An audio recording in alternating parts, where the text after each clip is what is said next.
Welcome to How to Read Your Talent Insights Assessment and Get the Most from Your Report. I'm Carla Brondo, CEO of Brondo Power Institute, and I have worked with personalities for over 20 years.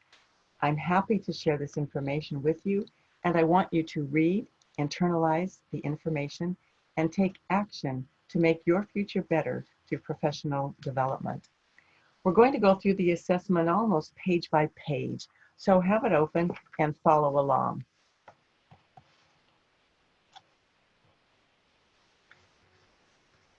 Today we will study Samuel's sample to help you understand your own report. Notice that Samuel is high D, dominant, and high I, influencer. His highest driving forces are resourceful and intentional. Now the first couple of pages are just a table of contents, so let's move to the introduction. You'll notice that in the introduction, it says where opportunity meets talent. Interesting phrase there. So we're going to help you understand the opportunities in the talents that you have been endowed with or that were given to you at conception. And we have two sciences that are involved here, which are the behaviors, the disc, and the driving forces or motivators that are hidden inside.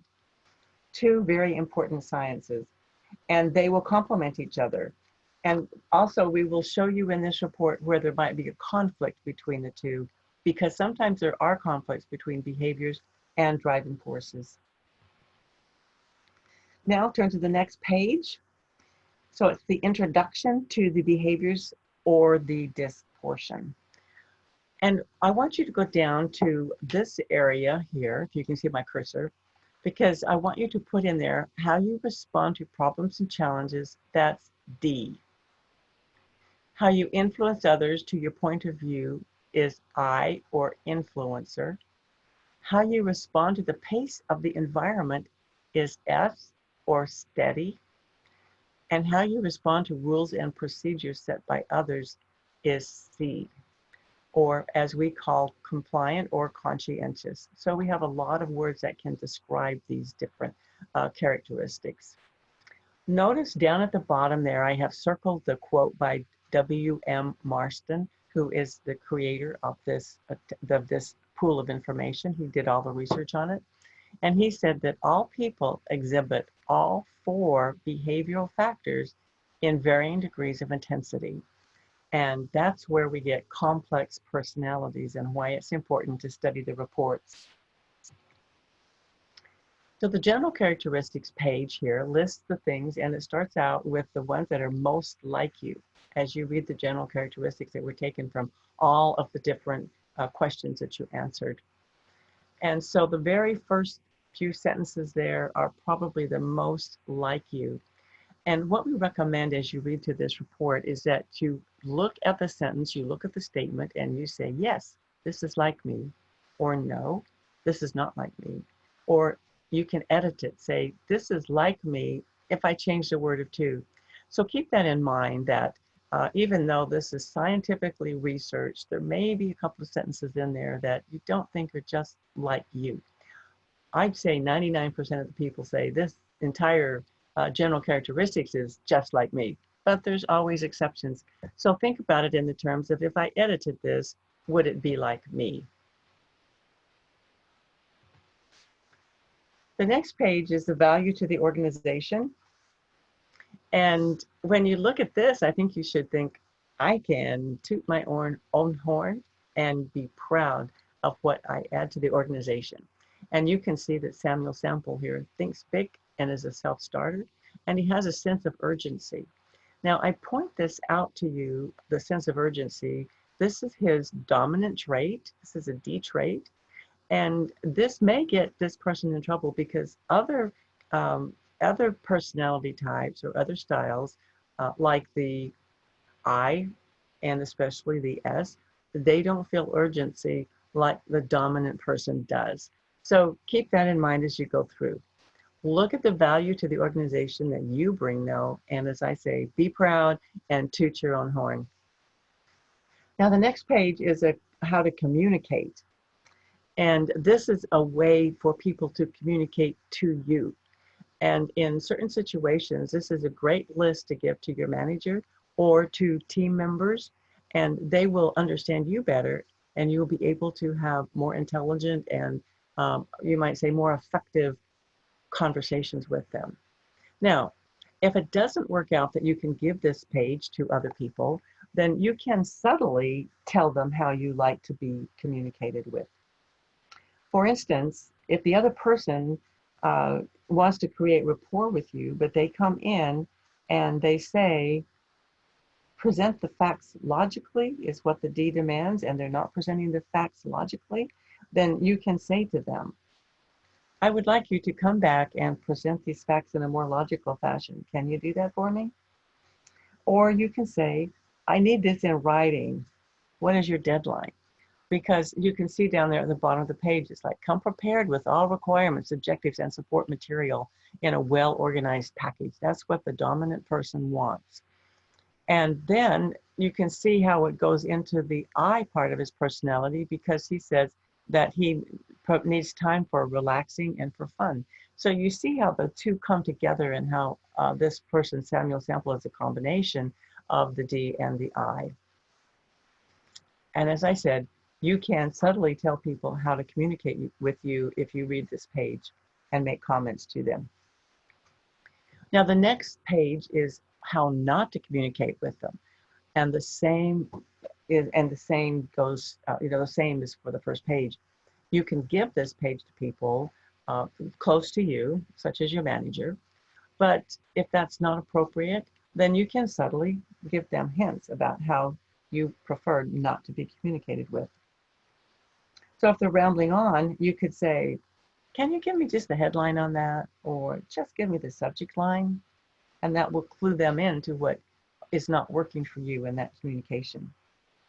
Or if they're not giving you a say in the decision, which is very important to the high D personality, you might want to ask, may I have some input on this decision? And the one thing that I marked down at the bottom of that page is, let disagreement reflect on him personally. And I did this because high Ds will say things that seem abrupt or maybe brusque, and they don't mean it personally to you. They are just stating their opinion in a direct way. So I always tell people, don't be offended when the red comes on strong. Now, the next page are general tips for communicating with people of a different personality style. This page is generic. It's in every single report. And what it does is tell you how to communicate to someone that's a high C, or I like to call them the blue collar, or a high red, like the dominant, or the high green, or the S personality, or the high I, or the yellow personality. I like to use the colors, so I'm sorry if that slips in and I'm not calling them by their letter. So learn to communicate in their language. And this is important because if you have members of teams that are all different, that are a mix of all these personalities, it's going to behoove you to look at these things, because if you will try to customize your communications to these people, you will definitely have better rapport with them and have more effective conversations. This page is very, very important for you, and I would like you, as you have it open and as you mark it, I would like you to put in there where it says self-perception, I'd like to say, and others' perceptions, if you could write that in. The reason why is because others do see you as pioneering, competitive, and positive, assertive, and confident. They do see you that way as well. But notice where it says others' perceptions moderate. It says under moderate pressure, tension, or stress, then you turn into those different descriptors there. And then it goes down to the next one that's extreme. And so under extreme pressure, stress, or fatigue, you will become abrasive, arbitrary, controlling, and opinionated, or whatever is in there for your different personality type. So I just like to point out that the others' perceptions, they see you in the good light as well. But then the others' perceptions and the others' perceptions extreme are what they are saying under stress. So I don't want that to let anybody's self-esteem go down just because they see others' perceptions of them are this way, or are the negatives about the personality. So this page, the absence of a behavioral factor, I want you to maintain your sanity and avoid situations that you don't have a behavioral factor that helps you cope with that situation. And notice on this one for the high DI, says avoid projects that require constant focus without any room for variance or in task. And I think that comes a large part from the yellow type because they have a lot of out of the box ideas and they like to share them. And the red also likes to be in charge. So you want to avoid projects that require just a small, narrow focus without any room for you to add value, you might say, to that project. Now, this page tells about your natural and adapted styles. And by the way, your natural and adapted styles are on every single page. Okay, your little graph down at the bottom, it shows your natural and your adapted styles. And what that means is your natural style is you at home among family and close friends. Your adapted style is how you change at work. And this is a very extremely important page, if I could put it in those words, because if you have to change when you go to work in a significant way, then you're not going to be as relaxed and you're not going to be able to use your natural talents as if your natural and adapted were nearly the same. And this will help you understand why you are experiencing stress at work. In this case, the natural and adapted styles are pretty much the same. So what we're saying here is that the less you adapt at work, the more you work from your strengths. And what we're trying to put across here to you is that if you have a person who's high blue green when they're with their family and friends, and they go to work and have to be red yellow, or they have to red yellow is a good sales trait. So if a blue green goes in and has to be red yellow during the day, they can do the job, but it's just not as comfortable to them. Notice here too that it goes down that this person who's DI needs a good support team to handle paperwork. Now I had to smile at that because D's don't like details. They want someone else to do it for them. And I's, it's like, no, don't give them the original of anything. It's your C and your I's that, I'm sorry, it's your S's and your C's that are going to take care of the paperwork. And that's why DIs need C's and S's. Now, depending on your personality, you may have 2 or 3 pages of time wasters. Study them. They have solid time management suggestions. Sometimes I'll have people say, well, that's not my problem. And I think it's because in these time wasters, they pull in things from both components of your personality. So there's high D's in here and there's high I time wasters in here. And so you have to decide, do they fit? And notice that the first one there for Samuel Sample is that they have poor delegation skills. This person doesn't delegate well, and that really fits if you read this for someone that's high D or high red, because they don't want to give up control, they don't trust the abilities of others, and they don't understand the abilities of others, and they fear the talents of others. They want to look better than the other people, and they do not want to overload others. So you can see here what a combination that is. And if you're truly honest about yourself, you'd look at that and say, yeah, I have a tendency to do that. So go through the time wasters and just see what insight they can give you. Now, individuals who are serious about professional growth will study these areas that are pointed out in the assessment. It says areas for improvement, and it gives areas that Samuel has a tendency to. Dislike routine work or routine people, that's definitely a red-yellow trait, okay? It's a DI trait. But notice down there at the bottom, it says that Samuel has a tendency to blame, deny, and defend his position, even if it's not needed. That's a high D trait or a high red trait. In fact, DIs will blame other people, where S's and C's will blame themselves. A very important little point for you to understand. Then they resist participation as part of the team, and then get the last little phrase there, unless seen as the leader. And he may make off-the-cuff remarks that are often seen as personal prods, and that's a really high red-yellow trait. And then it says that he may be disruptive because of his innate restlessness or disdain for sameness. Both these fit together as high red-yellow traits, especially yellow, because yellows are out there in the front wanting change, wanting new experiences. Now, the behavioral hierarchy pages rank your natural behaviors and how high they are against other people who have taken this assessment. And so you can see there that the red line underneath represents everyone who has taken this assessment. And you can see that urgency level, remember that was one of the first ones that it brought out about Samuel Sample. Well, the urgency level is way up to 100, and the normal range, you can see that red there is for other people that have taken this assessment. So you can see how having so much urgency inside of this person may cause this person, Samuel Sample's, problems when interacting with other people. So this is just interesting, and especially there's other pages in here if you're a stats person or a numbers person that you're really going to enjoy.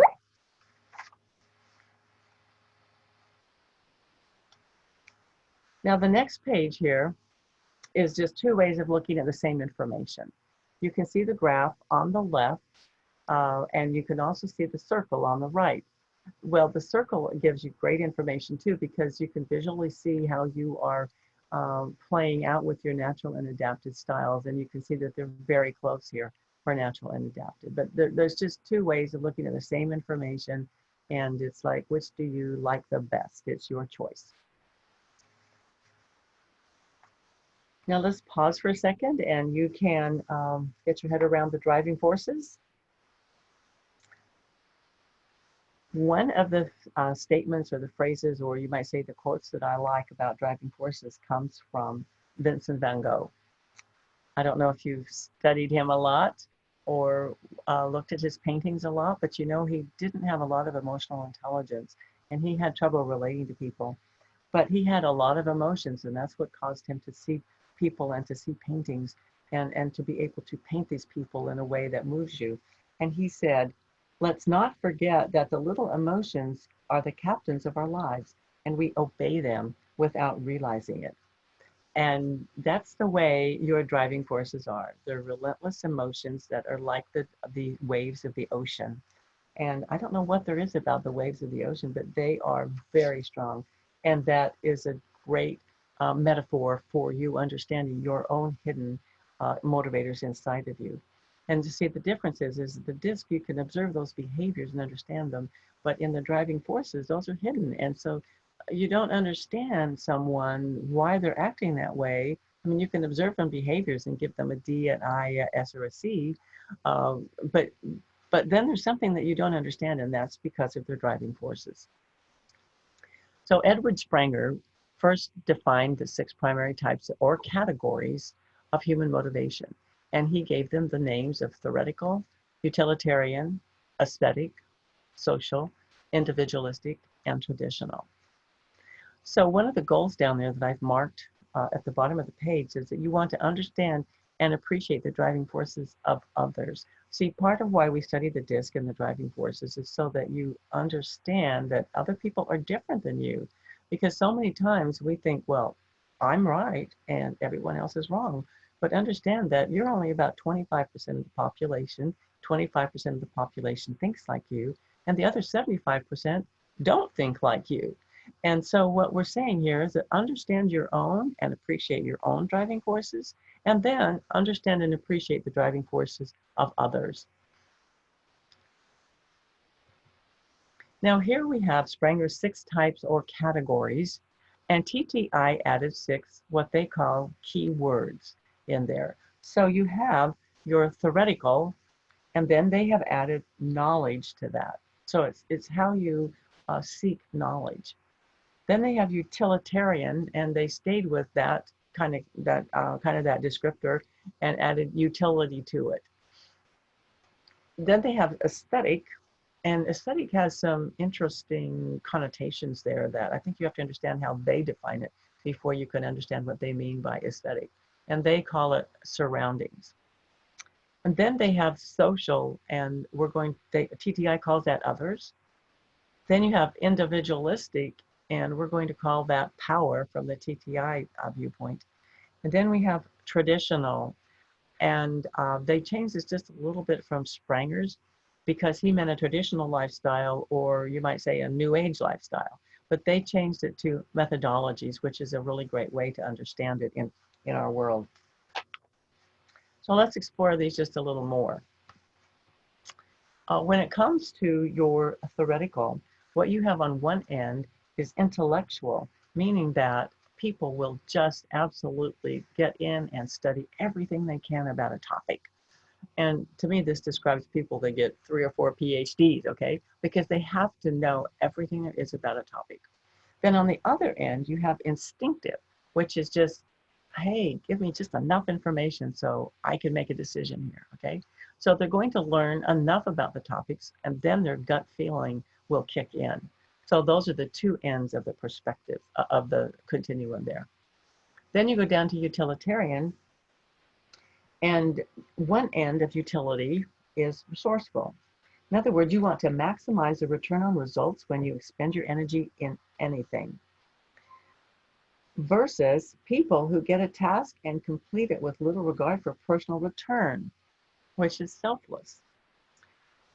Very, very different ends of the, you might say, of the continuum. And it's the same way with aesthetics. People who are objective are fact-driven. And they want functional surroundings, okay?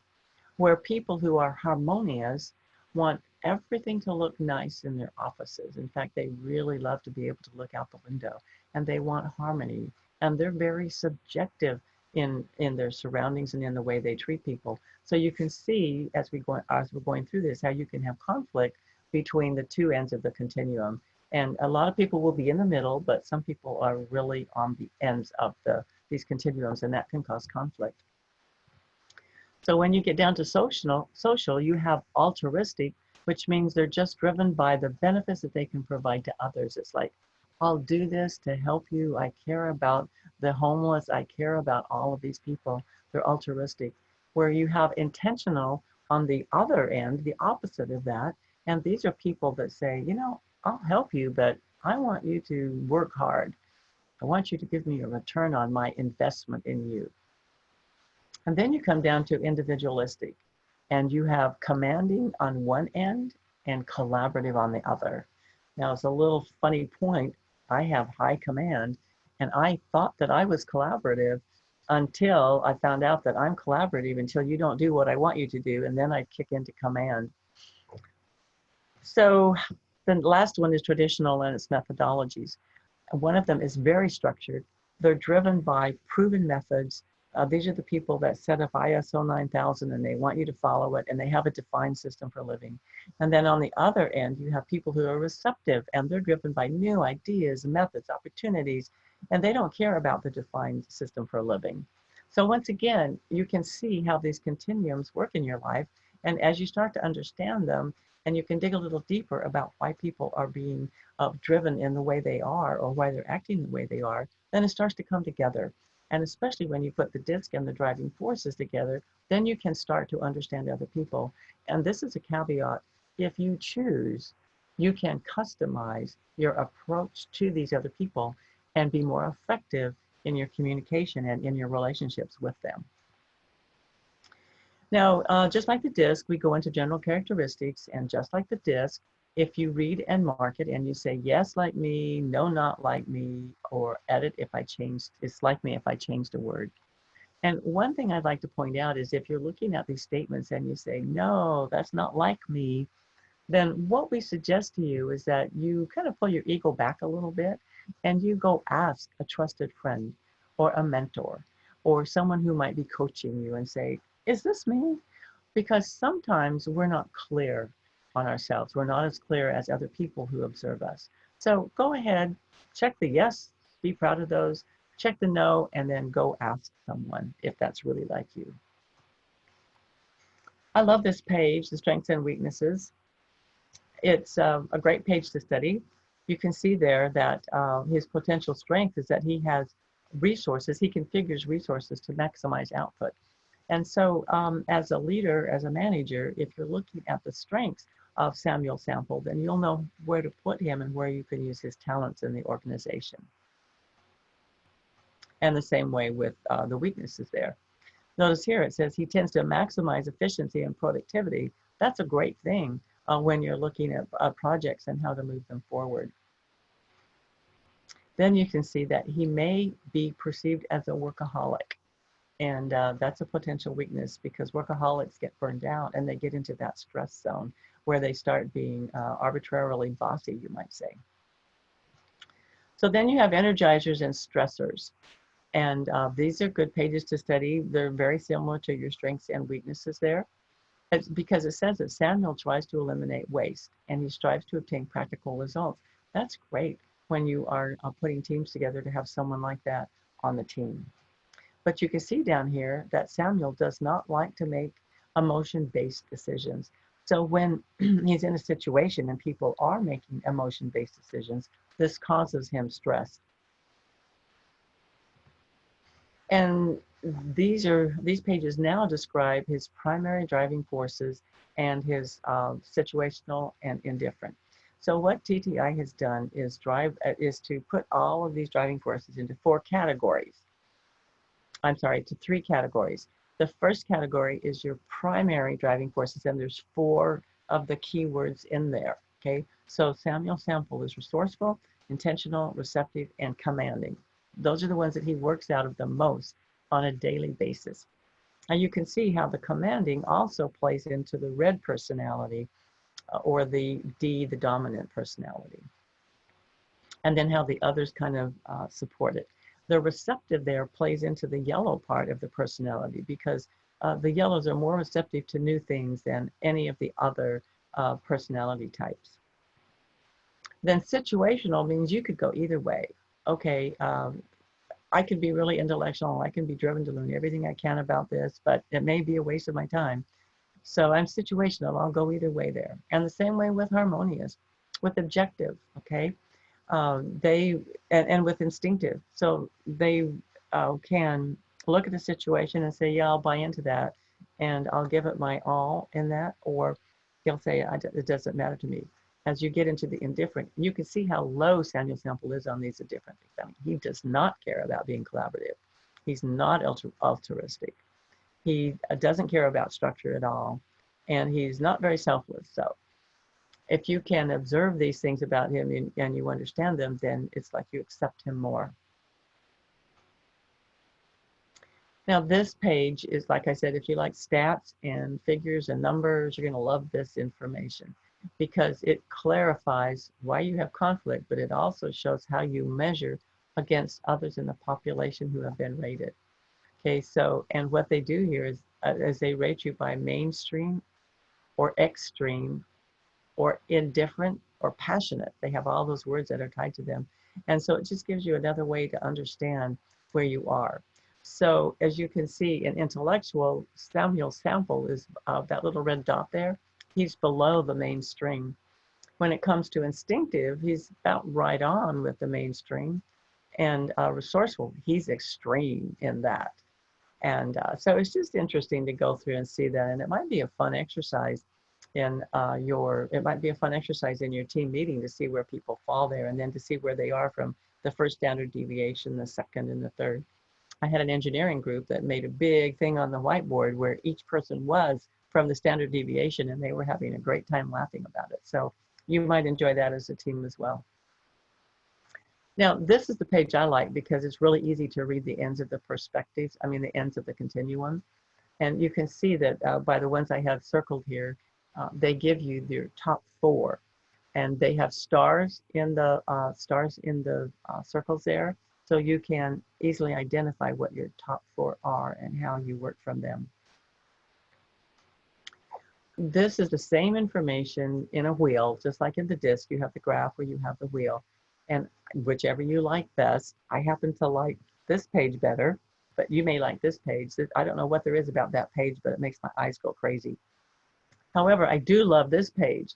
And the reason why is because it has 3 words to describe each of the driving forces. And those words, those descriptors are so important to have handy.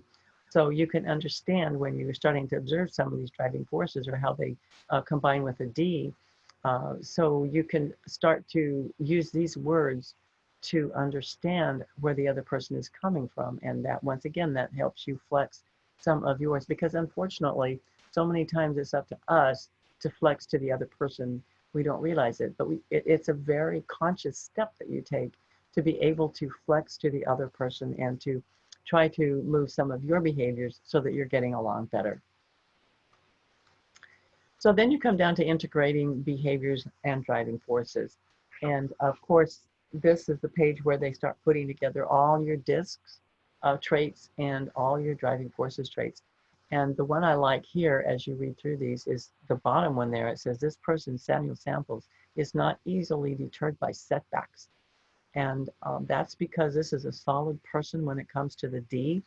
He's high D in there. So high Ds will just keep charging forward.